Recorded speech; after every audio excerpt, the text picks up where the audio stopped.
Ba kayo ngayong umaga? Meron tayong kinantang bago kanina. Kaya, nabasa niyo ba yung lyrics?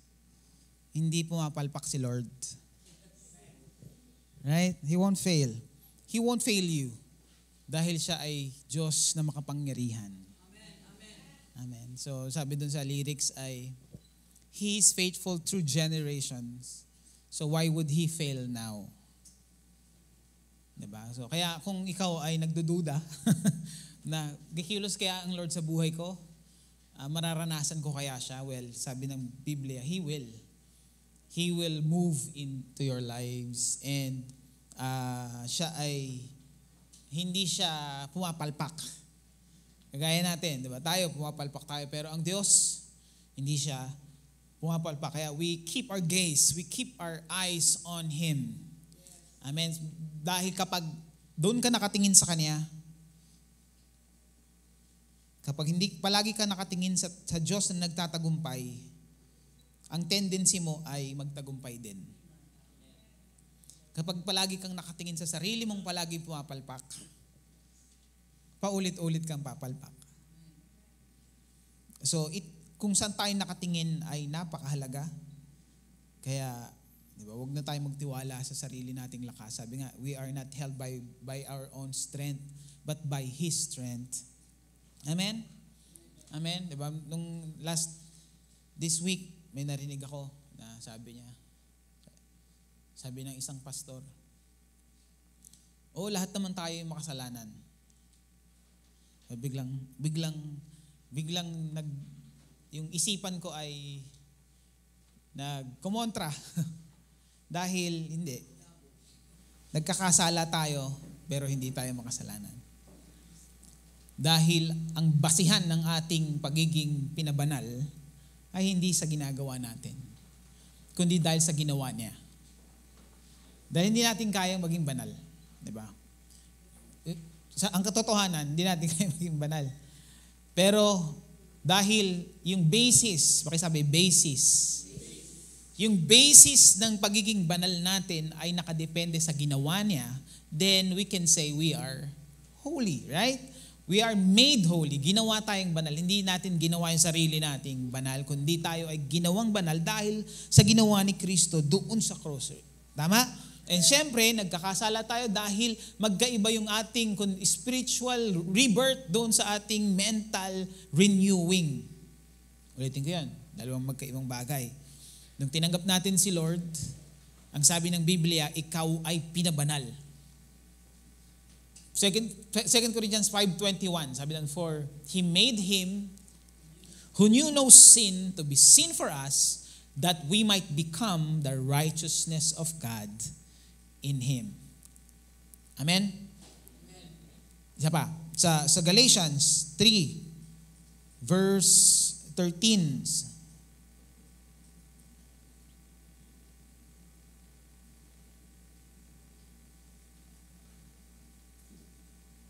sabi diyan,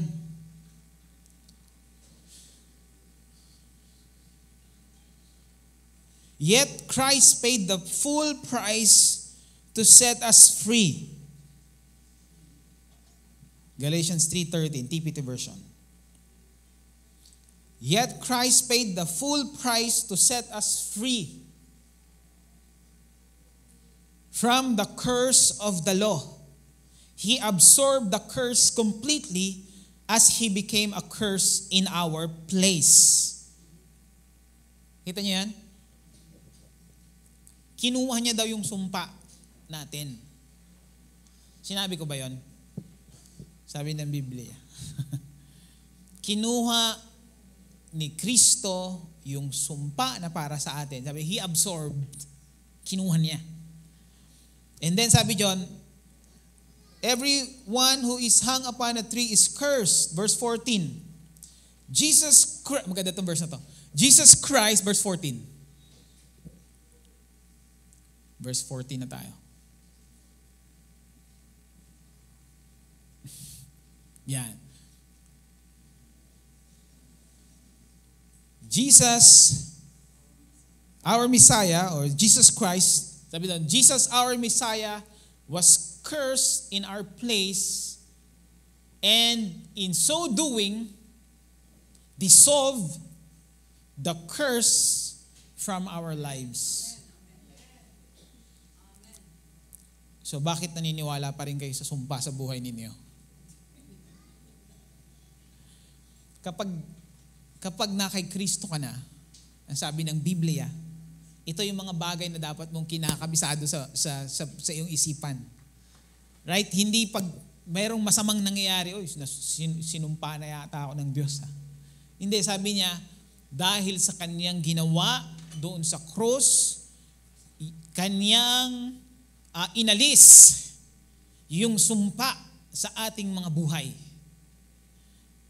So that, sabi doon, nang sa ganon, so that all the blessings of Abraham can be poured out upon even non-Jewish believers. Sino yung non-Jewish?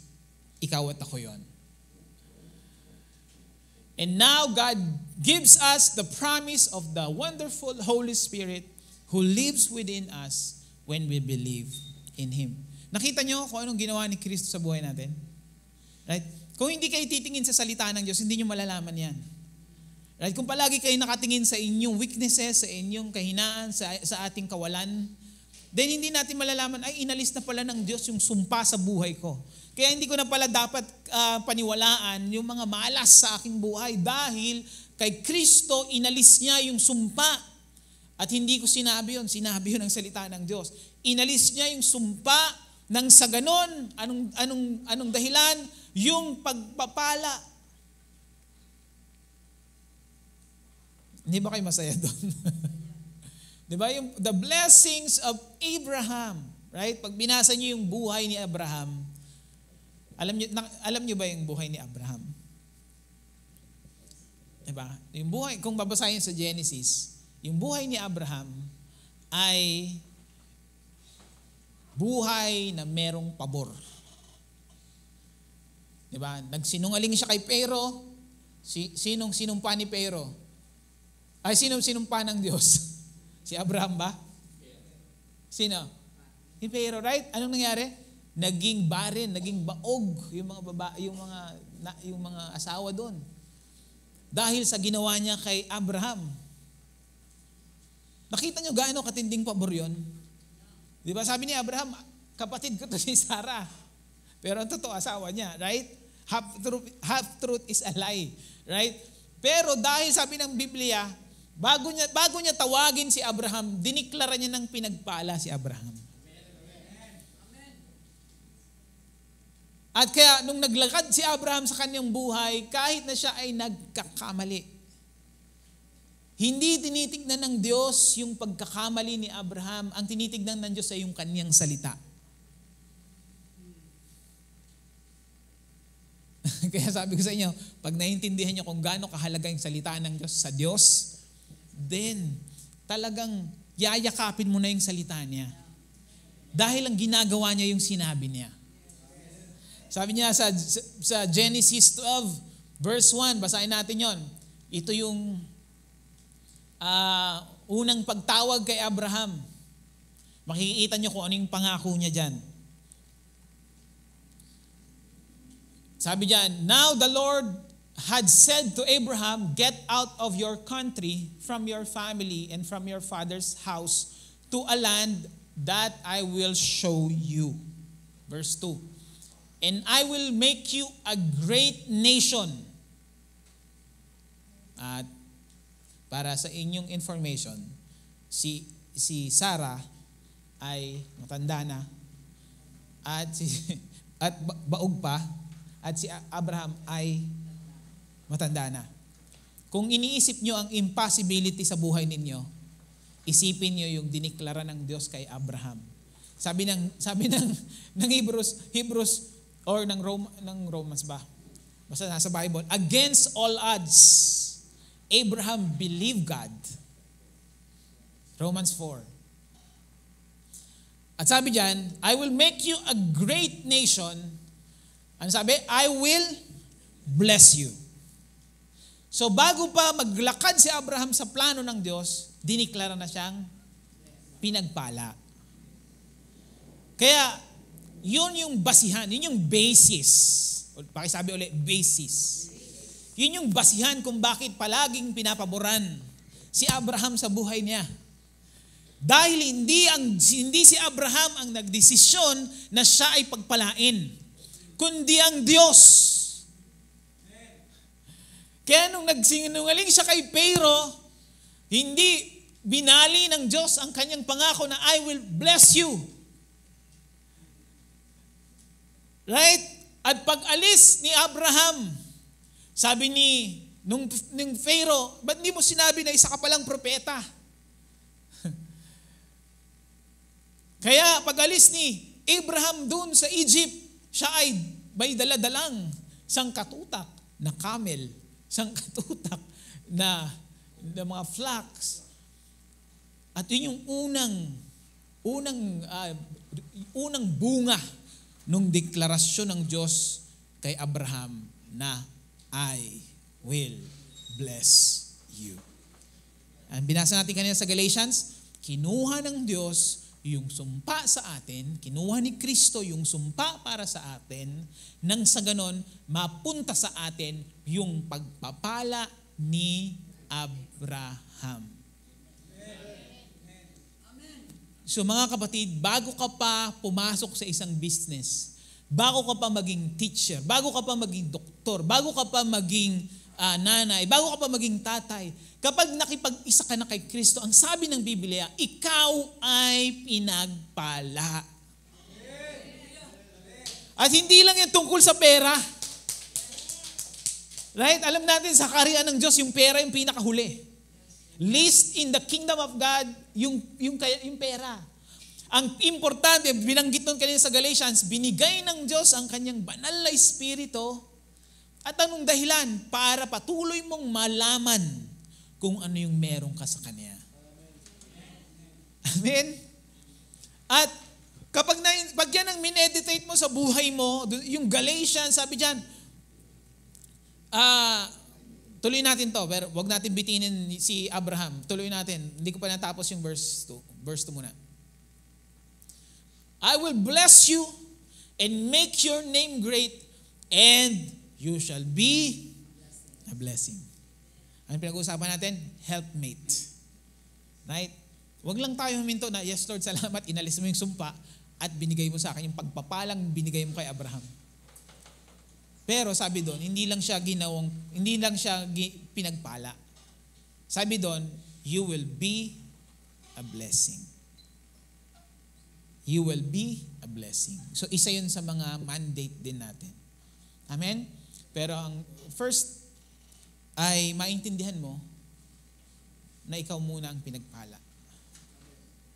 Kasi pag hindi mo naintindihan na ikaw ay pinagpala, sasabihin mo, paano ako magiging pagpapala sa iba? Sa iba ay puro malas nga yung nangyayari sa buhay ko. Right? Yun yung magiging katwiran natin. Pero pag nakita natin sa salita ng Diyos na, Lord, salamat, dissolve. Tinunaw. Tinunaw na.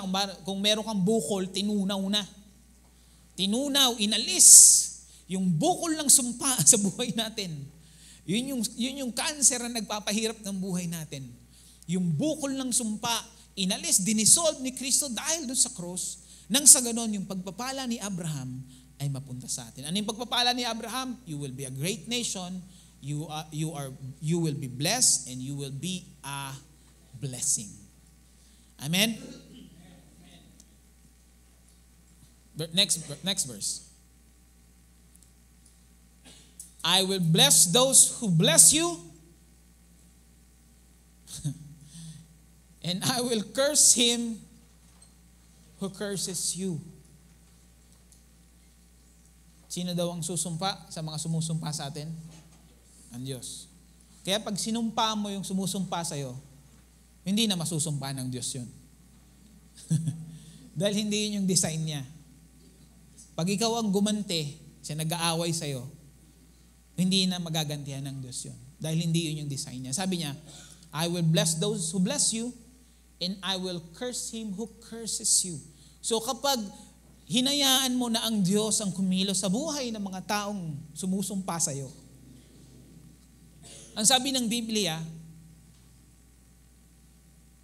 Yun yung makukuha nila. Dalawa lang ang choices nila.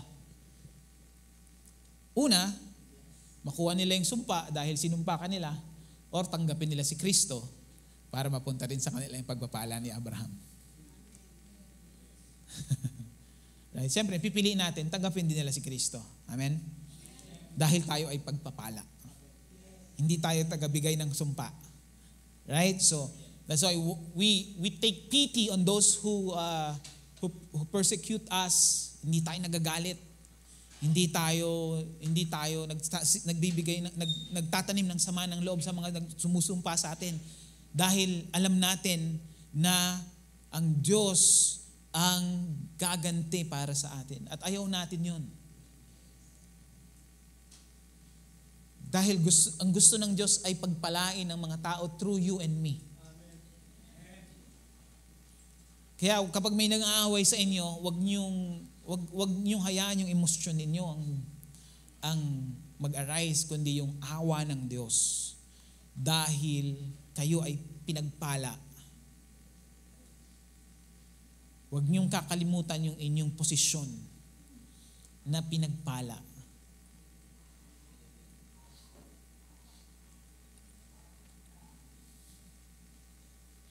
Kasi the moment na makalimutan mo yung totoo mong posisyon sa binabasa natin, maaawa ka sa sarili mo at magsisimula ka ng gumanti.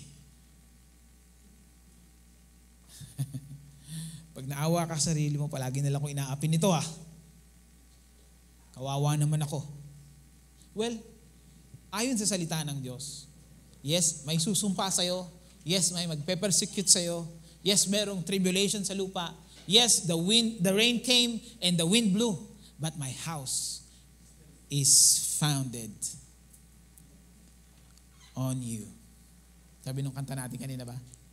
Rain came, wind blew, but my house was built on you.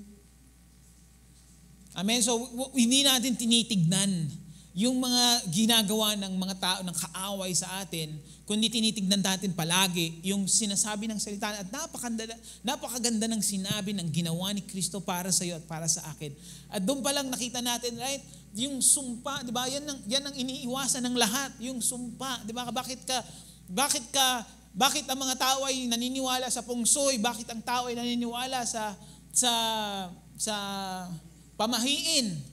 Dahil ayaw nilang malasin. Right? Tama? Baka nga sa inyo ngayon, meron pang naniniwala sa pamahiin eh. Diba? Meron pang nagpapapungsoy sa inyo. Pero okay lang yun dahil hindi mo pa alam. Ngayon alam mo na sabi ng Biblia, inalis na ng Diyos yung sumpa sa buhay mo. Parang sinasabi, huwag ka nang matakot. Diba? Kahit nasan yung pinto mo, kahit nasan yung bintana mo nakakabit, kahit wala kang gumaganon sa tindahan mo, yung pusa. Sabi ng Biblia, papasok ang pagpapala. Bakit? Dahil ang Diyos na ng buong universe ang nagdeklara na inalis niya yung sumpa sa'yo. Ang Diyos na makapangyarihan na nagsabi na ang pagpapala ni Abraham ay nasa iyo na. So ba't ka pa maniniwala sa... Di ba mas makapangyarihan yung nagsabi? Yan ang dahilan kung bakit gusto ng Diyos na malaman mo kung sino ka sa Kanya. Kung ano ang kaya mong gawin, kung anong meron ka. Dito sa sinasabi ko sa inyo na dahil kay Kristo, inalis niya yung sumpa sa buhay natin. Yes, dati tayo ay nasumpa dahil sa kasalanan, pero ang good news, kaya nga ang pagdating ni Kristo ay mabuting balita. Ang good news ay nung napako si Kristo doon sa krus, kinuha niya yung sumpa sa atin, kinuha niya yung kamalasan sa atin, kinuha niya yung mga bagay na hindi na dapat para sa atin, at ibinigay niya yung katwiran niya sa atin, binigay niya yung righteousness, binigay niya yung pagpapala sa atin, nang sa ganon, ikaw at ako hindi lang magsaya sa pagpapala, kundi maging pagpapala din sa iba.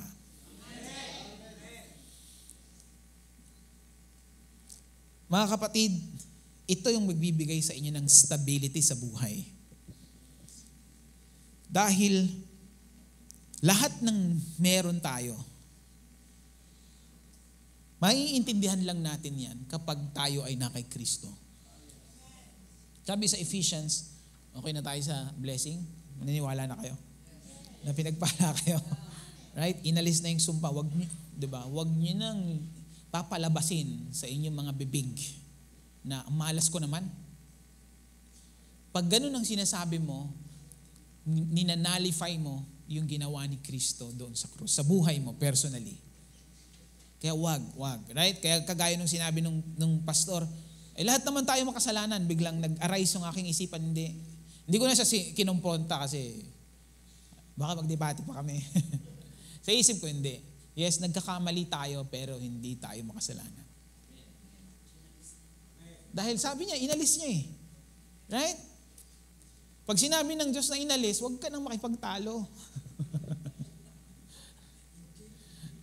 Sinabi na nga ng Diyos na inalis niya na dahil kay Kristo at nakipag-isa ka sa Kanya, inalis niya na. Ang meron ka ngayon ay pagpapala ni Abraham. At ang dahilan nun, para maging pagpapala ka rin sa iba.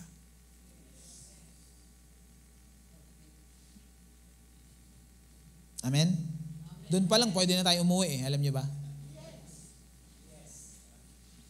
Pero sayang naman ang iba pa niyong maririnig. Basahin natin sa, hindi pa tayo pupunta sa ating pinag-uusapan. Yan ay, kumbaga sa pagkain ay appetizer pa lang.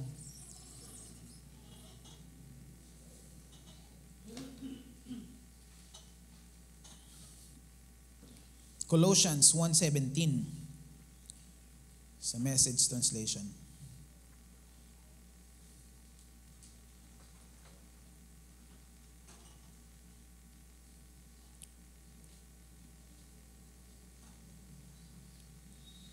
Diba, ang sarap balik-balikan yung salita ng Diyos tungkol sa atin. Right? Dahil alam naman ninyo dyan sa labas, kung ano-anong inyong maririnig. Sa ano tayo? Message. Simulan natin sa 15. Ang sabi niya, we look at this sun and see the God who cannot be seen.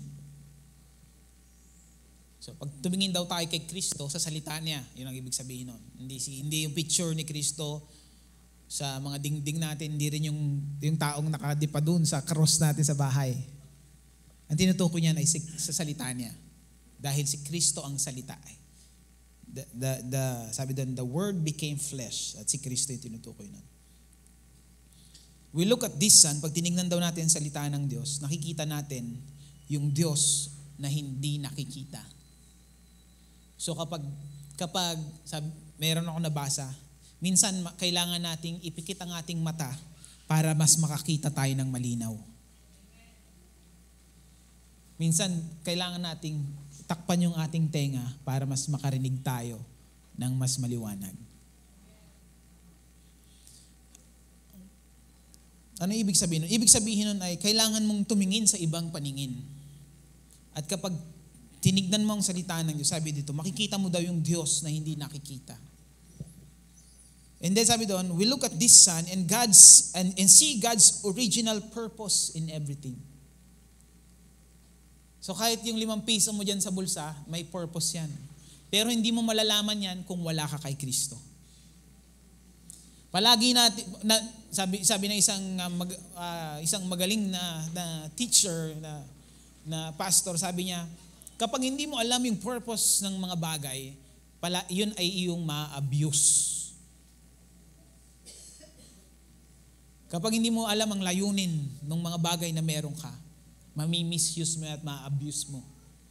Kaya sabi dito, we look at this sun, pag natumingin tayo sa salita ng Diyos, and see God's original purpose in everything created. In everything created. For everything, absolutely everything above and below, visible and invisible, rank after rank of angels, everything got started in Him. Ito yung gusto kong bigyan ng pansin. And finds its purpose in Him. So makita niyo mga kapatid, kapag hindi mo nakilala si Kristo sa buhay mo, lahat ng meron ka ay walang kwenta. Kasi hindi mo magagamit sa tamang purpose niya. Ang sabi ng Biblia, kay Kristo mo lang matatagpuan ang layunin ng lahat ng bagay. Diba? Sa una, pag wala tayo kay Kristo, anong gusto natin? Lahat tayo. Diba? Gusto natin gumanda buhay natin. Tama? Yun yung natural mind natin. Yun yung natural na, yun yung basic thinking, instinct ng isang matinong tao. Kapag nandito siya sa buhay, gusto niyang gumanda yung buhay niya. Tama? Pero pag gumanda na yung buhay mo, at nasa iyo na yung lahat, makikita mo, sa dulo pala nun, ay wala pa ring kwenta. Alam niyo kung sino nagsabi nun? Yung pinakamayaman na nabuhay sa balat ng lupa. Si King Solomon. Bakit? Dahil ang lahat ng bagay ay matatagpuan mo ang layunin kay Kristo lamang. Ibig sabihin, kung marami kang pera, yung purpose niyan, matatagpuan mo kay Kristo. Kapag marami kang bagay, yung purpose niyan, matatagpuan mo kay Kristo. Yung buhay mo, matatagpuan mo kay Kristo yung layunin. Yung oras, bakit ka merong oras? Yung layunin niyan ay matatagpuan mo kay Kristo. Kaya, pag inalis mo si Kristo sa equation ng buhay mo, ikaw ay nag-exist, hindi ka nabubuhay. Hindi mo na nalalakaran yung totoong layunin bakit ka pinanganak dito sa sanlibutan. Kaya, mahalaga nating maintindihan mga kapatid na si Kristo ang nagkukumpleto sa lahat. Kapag na kay Kristo tayo, nalalaman natin yung layunin ng lahat ng bagay. Bakit tayo nabubuhay? Bakit tayo may business? Bakit tayo naging teacher? Bakit tayo naging asawa? Naging magulang? Naging pastor? Naging estudyante? Lahat, sabi doon, everything, sabi diyan, everything got started in Him and finds its purpose in Him. Lahat daw nagsimula kay Kristo at lahat matatagpuan ang layunin lamang sa Kanya. Kaya hindi ang matalinong tao kapag naintindihan niya to, hindi niya hahangarin yung mga bagay, hahangarin niya si Kristo na nagbibigay ng meaning sa lahat ng bagay. Di ba? Yun ang gusto natin. Yung meaning ng lahat ng bagay. Di ba? Di ba? Kapag, halimbawa, ikaw gusto mong magkabahay dahil sa pamilya mo. Pero biglang nawala yung pamilya mo, mag-isa ka na lang. Ano nangyayari sa bahay? Nawawalan ng meaning. Nawawalan ng kahulugan. Hindi ka na masaya kahit malaki ang bahay mo dahil wala nang meaning. Ganon ang buhay na wala kay Kristo. Akala nyo lang sasaya kayo sa pera. Pero pag wala si Kristo, walang meaning yon. Akala nyo lang sasaya kayo sa mga bagay. Pero pag wala si Kristo, walang meaning yon. Dahil sabi ng Biblia, magkakaroon lang ng meaning, ng layunin ng mga bagay kapag ikaw ay na kay Kristo. At ang good news, ikaw ay na kay Kristo. At ang gagawin mo na lang, hanapin mo na lang sa Kanya yung meaning ng meron ka. Amen? At kapag natagpuan mo yung layunin ng mga bagay na meron ka kay Kristo, mas makikita mo na ikaw ay nabubuhay sa Kanya. At mangyayari yung sinabi ng Diyos na ikaw ay hindi lang pinagpala, ikaw din ay nagiging pagpapala sa iba. Amen? At ang kagandahan nun, hindi mo kailangan ng marami para maging pagpapala sa iba. Right? Nakita niyo naman example sa 2 Corinthians, di ba? Out of their deep poverty. Dun sa mga Christian sa Macedonia. Hindi kailangan ng marami para maging pagpapala sa iba. Ano lang kailangan? Pagkaalam kung sino tayo kay Kristo. Pag nalaman mo kung sino ka kay Kristo, nawawala yung dahilan.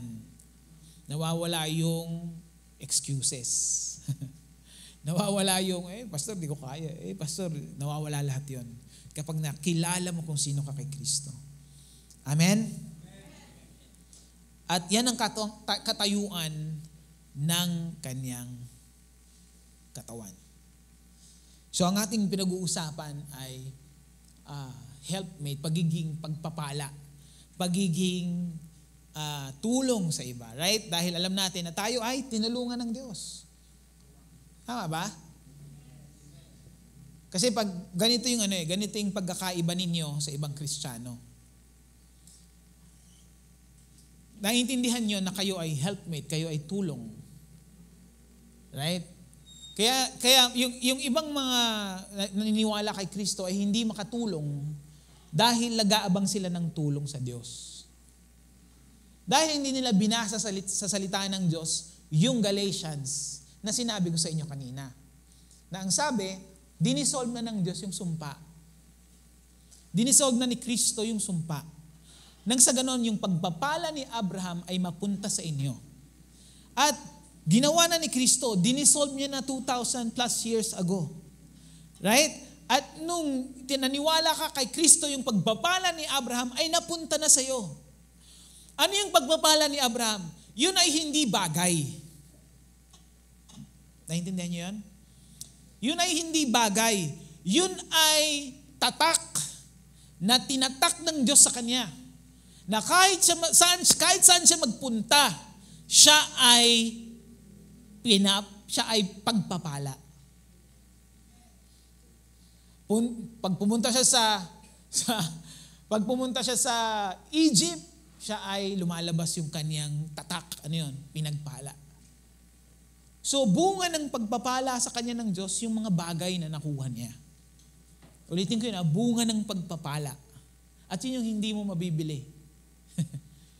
Kaya kahit parehas kayong binili ng kapitbahay mo, magkaiba kayo ng dahilan kung bakit kayo nagkaroon ng ganon. Yung sa'yo, bunga ng pagpapala. Yung kapitbahay mo na wala kay Kristo, yun ay bunga ng kanilang pagpapagal. Magkaiba yun. Right? At ang maganda dun sa tatak natin na pinagpala, kahit saan ka magpunta, kaya napansin nyo nung nag-away, yung mga servant ni Abraham at ni Lot, yung kanyang pamangkin. Diba? Nag-away. At medyo kinakampihan ni Lot yung kanyang mga alipin dahil parehas na sila merong mga servants. Ang sabi ni Abraham, huwag tayo mag-away dahil tayo ay magkamag-anak. Diba? Dapat ganun yung mindset natin, no? Kapag mas mahalaga yung relasyon kaysa yung bagay. Sabi ni Abraham, huwag tayo mag-away dahil tayo ay hindi naman tayo magkaiba. Ngayon, sabi ni Abraham, para hindi tayo mag-away, pumili ka saan mo gusto. Pag pumunta ka sa kanluran, pupunta ako sa silangan. Pag pumunta ka sa north, pupunta ako sa south. Bakit masyadong confident si Abraham? Dahil siya yung tinatakan na ikaw ang pinagpala. Yan ay nagsasabi sa atin dahil napunta na sa atin yung tatak na yon. Hindi ka na natatakot na kahit agawin ng sino man yung mga bagay na meron ka. Kaya sabi ni Jesus, di ba? Kapag kinuha yung yung balabal, bigay mo na rin yung yung tunic, basta ibigay mo na rin yung isa. Bakit? Dahil tinatakan kang pinagpala eh. Diba? Kahit mawalan ka, tuloy-tuloy yung pagpapala. Magbubunga ng magbubunga. Magbubunga ng magbubunga yung tatak na pinagpala. Kaya tayo yung mga taong carefree. Bakit? Kasi may tatak to. Tinatakan ako ng Diyos na pinagpala dahil kay Kristo. Kahit kahit saan ako magpunta, yung pagpapala humahabol sa akin. Sabi, di ba, sa Psalm 23, di ba, goodness, mercy, and goodness shall follow me all the days of my life. Pero ano yung verse 1? The Lord is my shepherd. Amen? Hindi politician is my shepherd. Diba? Hindi mga bagay ang ating shepherd ang nag-aalaga sa atin. Hindi nakasalalay ang buhay natin sa mga business natin. Hindi nakasalalay ang buhay natin sa mga trabaho natin. Hindi nakasalalay ang buhay natin sa kung ano-ano pa mga bagay sa mga sweldo natin. Nakasalalay ang buhay natin doon sa shepherd na pinaniwalaan natin, si Kristo, na nagtatak sa atin na tayo ay pinagpala at kung saan tayo pumunta, hahabulin tayo ng pagpapala. Goodness and mercy shall follow us all the days of our lives. Amen? Ikaw ang taong kahit saan pumunta ay merong pabor sa buhay.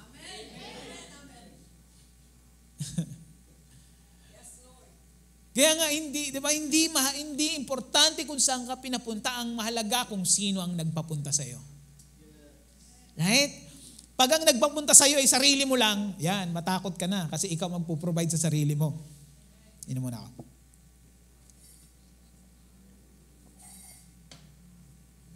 Pero pag alam mo ang Diyos ang nagpapunta sa iyo sa isang lugar,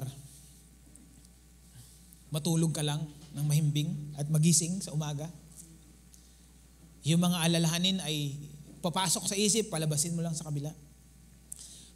Dahil palagi mong tinatandaan yung tatak na binigay sa iyo ng Diyos. Ang sabi niya, yung pagpapala ni Abraham ay nasa iyo dahil kay Kristo Jesus. At yan ay mararanasan mo sa iyong buhay. Provided na huwag mong kakalimutan. Huwag mong kakalimutan kung sino ka. Right? Pag ginagaw yung bagay sa iyo, huwag mong kalimutan, huwag kang maging si Peter na tatagain mo na agad. Sabi ni Jesus kay Peter, ang nabubuhay sa tabak ay mamamatay sa tabak. Right? Ang nabubuhay kay Kristo ay nakakaranas ng kanyang buhay. Amen? Napaka-tibay ng ating pundasyon. Sabi, yun yung kinakanta natin, di ba?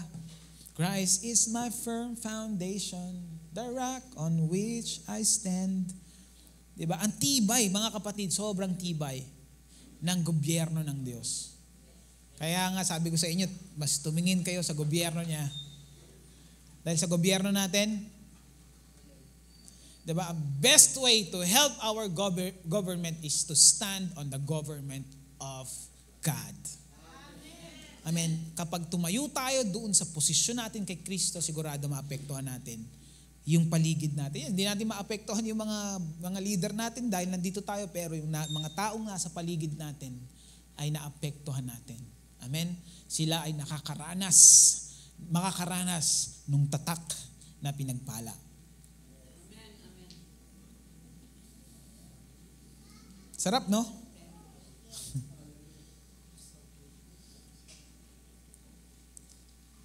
Anong oras na? Totoo ba yan? 11:26 na agad. Last verse na tayo? Tuloy natin to next week.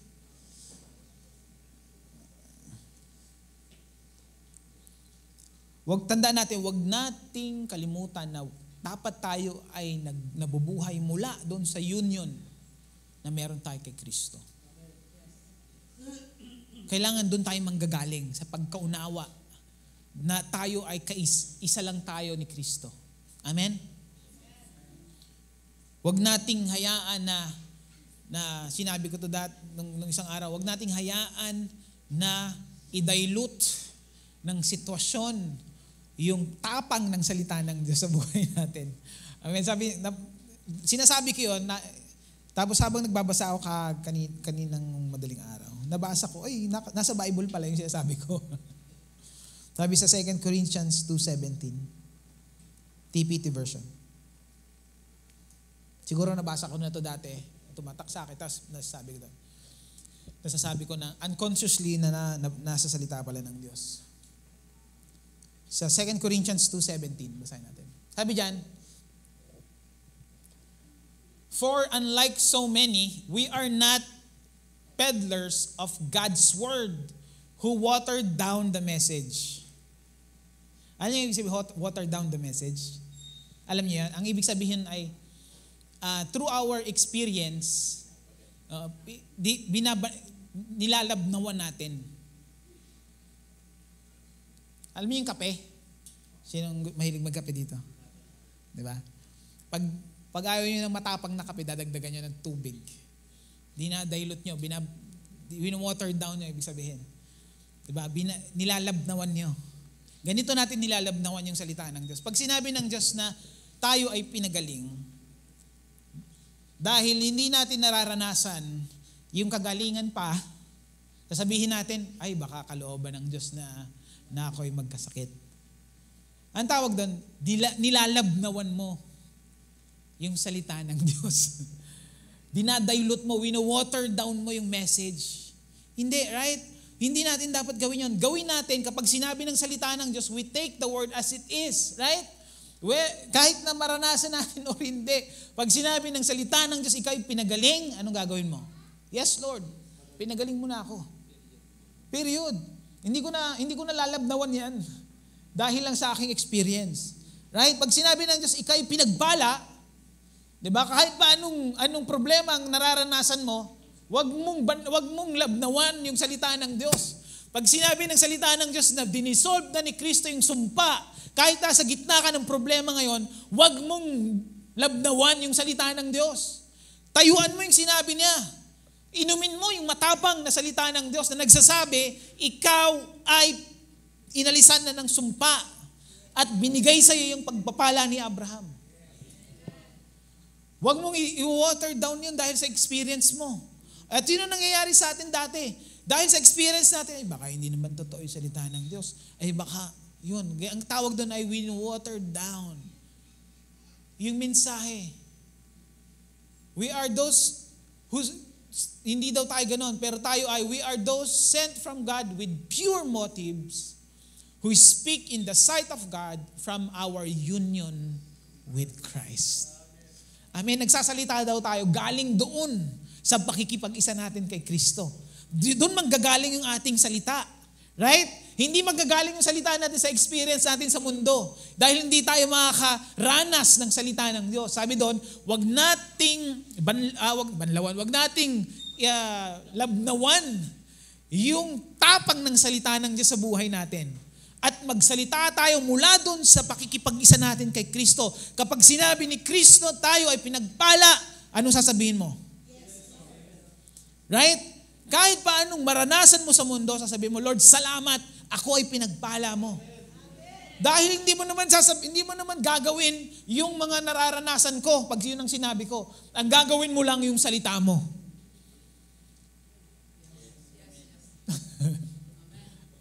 Kaya ang sasabihin ko yung sinabi mo. Sinabi mo, pinagpala mo ako dahil kay Kristo. Then, pinagpala ako. Kahit ano bang nararanasan ko ngayon. Ganun hindi nilalabnawan yung salita ng Diyos. Di ba? Yung tagline natin sa Midweek Online, ano yun? Purong salita ng Diyos. Right? Kayo nga gusto nyo ng puro, di ba? Puro. Ano ba? Puro ba yan? Di ba? Puro ba yan? Di ba? Ayaw nyo nung minimixa ng parang yung sa gata, di ba? Sa gata. Purong gata ba yan? Sa Pasig, merong tubig. Suka, di ba? Gusto niyo purong suka. Yung honey, gusto niyo purong honey. So, sabi ng Biblia, wag daw nating palabnawin yung kapangyarihan ng salita ng Diyos. Sa pagsasabi na, baka ganito, ay baka ganyan. Ang ibig sabihin nun ay, yung iyong weaknesses, hinahalo mo doon sa tapang ng salita ng Diyos. Ay baka hindi. Ay baka ganito. Hindi. Pag sinabi ng Diyos na ikaw ay pinagaling ka na. inumin mo na yung matapang na yun, kahit hindi mo nararanasan pa. Amen? Pag sinabi ng Diyos, ikaw ay pinagpala na, yun na kainin mo, yung matapang na yun. Bold yun eh, matapang yung salita na yun. Lalong-lalo na kapag nasa kawalan ka. Yun ay bold statement. Matapang na salita ng Diyos. At makikita nyo kapag nasanay kayo na ideklara yung pure word ng Lord sa iyong sitwasyon, yun yung mararanasan niyo. Amen? So, wag daw nating labnawan yung salita ng Diyos. Kapag sinabi ng Diyos, sinabi niya. Amen? Dito matapang ang salita ng Diyos sa buhay natin. Paglabas doon, malabnaw na naman. Pero huwag kayong mag-alala. Pagbalik nyo next week, tatapangan uli natin yan.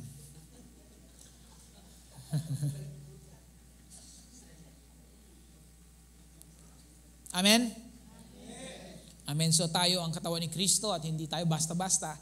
Pag binasa mo sa salita ng Diyos, yung kapangyarihan ng Diyos ay nilagay sa iyo dahil kay Kristo. Yung pagpapala ng Diyos ay nilagay sa iyo dahil kay Kristo. Hindi lang para mag-enjoy ka sa pagpapala, kundi ikaw ay maging tulong sa iba at pagpapala din sa iba. Amen? Amen. Let us pray. Panginoon, maraming pong salamat sa napakagandang salita na patuloy mong inire-remind sa amin, Lord. Lord, dalangin ko po na ito ang manatili sa aming kaisipan, lalong-lalo na kapag kami ay nasa sitwasyon na kailangan namin ang tapang ng salita ng Diyos, Panginoon. Lord, marami pong salamat. Dahil patuloy niyo kaming ini-educate, patuloy niyo kaming minamature sa totoong katayuan namin sa inyo, Panginoon. Lord, ang dalangin ko po, ang banal na Espiritu ang patuloy na magpahayag ng inyong salita na narinig namin ngayon. At ito ay magamit namin sa aming personal na buhay nang sa ganon ay maging pagpapala din kami sa mga taong nasa paligid namin. Lord, palagi namin nire-recognize ang inyong pagpapala sa amin, ang inyong kagalingan na nasa amin, ang inyong wisdom, ang inyong pabor na nasa amin, Panginoon, ang inyong protection na nasa amin, at alam namin na kahit anong hawakan ng aming kamay, sabi niyo sa inyong salita, ito ay papagpalain niyo dahil tinatakan niyo kami ng pagpapalang kagaya ni Abraham. Lord, marami pong salamat. Tinataas ka namin sa lugar na ito. Ito po ang aming panalangin. Sa pangalan ni Jesus. Amen. Amen. Magandang tanghali po sa ating lahat.